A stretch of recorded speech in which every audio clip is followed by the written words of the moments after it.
ایک صحابی نے عرض کی حضور نماز میں دل نہیں لگتا، میرا قرآن پاک میں دل نہیں لگتا، درود و سلام میں دل نہیں لگتا۔ آمنہ کے معصوم لال نے کیا جواب دیا؟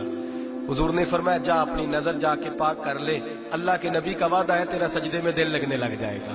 جا اپنی آنکھ کو طہارت دے، وضو کرا، نظروں کو پاک کر، اللہ کے رسول کا وعدہ ہے تیرا قرآن پاک میں دل لگے گا۔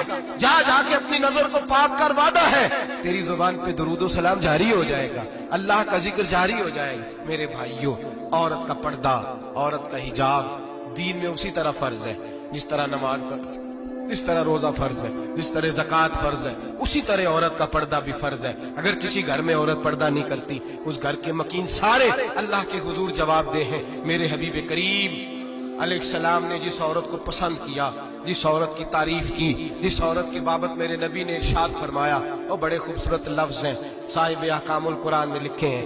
میرے حبیب پاک نے صحابہ کی محفل سجائی، مجمع کھچا کھچ مسجد بھر گئی۔ حضور نے فرمایا بول کے بتاؤ خیر النساء کون سی ہے، عورتوں میں سب سے اچھی بی بی کون سی ہے، بول کر کے بتاؤ۔ حضرت صدیق اکبر سے لے کر مولا علی تک، حضرت علی سے لے کر جناب بلال تک، حضرت سلمان فارسی سے لے کر عبداللہ مزنی تک بھرا پڑا ہے مجمع۔ حضور نے فرمایا بولو سب سے اچھی عورت، سب سے اچھی عورت کون ہوتی ہے؟ ایک صحابی کہنے لگے حضور جس کی نماز قضا نہ ہوئی ہو، فرمایا وہ بھی اچھی ہے پر تم میری مراد کو نہیں پہنچی۔ ایک نے کہا حضور جو خامد کی تابع دار ہو، فرمایا وہ بھی اچھی ہے پر تم میری مراد کو نہیں پہنچی۔ ایک صحابی نے کہا یا رسول اللہ جو پاک دامن ہو، حضور نے فرمایا تم میری مراد کو۔ حضرت علی فرماتے ہیں جب سب کے جواب غلط ہو گئے تو میں، قد میرا چھوٹا تھا، میں پیچھے بیٹھا تھا، میں گردن جھکا کے پیچھے سے نکل گیا۔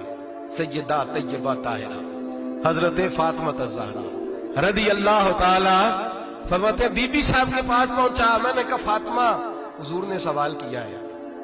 تو حضرت فاطمہ بھی گویا مسکرا کے کہنے لگی علم کے شہر کے دروازے تو آپ ہی ہیں، تو آپ یہاں آ گئے۔ کہا حضور نے سوال کیا ہے اور مجھ سے لے کر ابو بکر عمر عثمان غنی تمام کو کسی کو جواب نہیں آیا۔ حضور نے پوچھا بہترین عورت کون ہوتی ہے، بہترین خیر النساء، بہترین بی بی کون ہوتی ہے؟ حضرت سیدہ فاطمہ کہنے لگی علی بڑی سادی سی بات تھی، سادی سی بات تھی، سمجھ نہیں آئی؟ کہ فاطمہ بتلا دو اتنی سادی ہے تو۔ حضرت فاطمہ کہنے لگی سب سے بہترین عورت وہ ہوتی ہے نہ کبھی غیر محرم نے وہ بی بی دیکھی ہو۔ اگلے جملے بھی یاد رکھنے، نہ کبھی غیر محرم نے وہ بی بی دیکھی ہو، اور فرمایا نہ اس بی بی نے کبھی کوئی غیر محرم دیکھا ہو۔ صرف مرد پہ پابندی نہیں کہ وہ عورت نہ دیکھے، فرمایا عورت پہ بھی پابندی ہے کہ وہ بھی غیر محرم کا چہرہ نہ دیکھے۔ فرمایا بی بی نے بھی غیر محرم نہ دیکھا ہو، وہ خیر النساء ہے، وہ سب سے اعلیٰ۔ حضرت علی کہتے میں جھٹ سے آیا، پیچھے بیٹھا، بات ابھی جاری تھی، میں نے ہاتھ کھڑا کر دیا، میں نے کہا حضور میں بتاؤں؟ نبی پاک نے فرمایا بتلاؤ۔ تو کہتے میں نے کہا حضور بہترین بی بی وہ ہوتی ہے جس نے نہ کبھی غیر محرم دیکھا ہو اور نہ غیر محرم نے کبھی اسے دیکھا ہو۔ علی فرماتے ہیں میں نے جواب دیا تو میرے رسول کی آنکھوں میں آنسو آ گئے، حضور روئے اور فرماتے ہنستے مسکراتے اچانک صحابہ کے آنسو برسنے لگے، مجمع پہ کیف سا طاری ہو گیا، آنکھیں برسنے لگی۔ ہم لوگ حضور کے رونے پر سکتے میں آ گئے، نظر اٹھائی تو جواب تو میں نے دیا تھا، تعریف میری ہونی چاہیے تھی، شاباش مجھے ملنی چاہیے تھی۔ میرے حبیب نے رو کے آنسو پوچھ کے فرمایا میں تمہیں کہتا نہیں الفاطمہ تو بدعۃ منی، فاطمہ واقعی میرے جگر کا ٹکڑا ہے، فاطمہ میرے وجود کا حصہ ہے، میں تمہیں کہتا نہیں رہتا؟ کہا فاطمہ میرے جگر کا ٹکڑا ہے۔ حضرت علی فرماتے ہیں صحابہ میری طرف دیکھنے لگے اور کہنے لگے علی جواب تو دے، شاباش بی بی صاحبہ کو ملے۔ تو کہتے ہیں میں نے کہا حضور روئے ہیں تو آنسو میرے بھی چھلک ہی پڑے ہیں۔ فرمانے لگے لفظ میرے ہیں پر سوچ اس بیٹی کے ہے جس کی تربیت محمد عربی نے فرمائی ہے۔ فرمایا جملے میرے ہیں، ناقل میں ہوں، بات میں بیان کر رہا ہوں، لیکن پیچھے سوچ اس نور والی بیٹی کی ہے جس کو اپنے گھر کے اندر رہ کے آنگن میں رکھ کے رسول پاک نے پرورش فرمائی۔ حضرت فاطمہ فرماتی ہیں حضرت علی میرے پاس دوڑے آئے اور کہنے لگے فاطمہ چل مسجد، پتہ نہیں حضور کو کیا ہو گیا۔ حضور رو کے بےحال ہو گئے اور حضور حجرے میں رو رہے ہیں اور ہچکیوں کی آواز مسجد میں آ رہی ہے، چل ذرا چل کے حضور کی بات دیکھ کیا ہوا ہے، ہماری کو طاقت نہیں اندر جانے کی۔ سیدہ طیبہ طاہرہ حضرت فاطمہ جھٹ سے پردہ اوڑا، حاضر خدمت ہوئی، اندر گئیں، کہتی ہیں حضور کے کندھے پہ ہاتھ رکھا تو محبوب بیٹی کے ہاتھ کی ٹھنڈک محسوس کی، سر سجدے سے اٹھایا،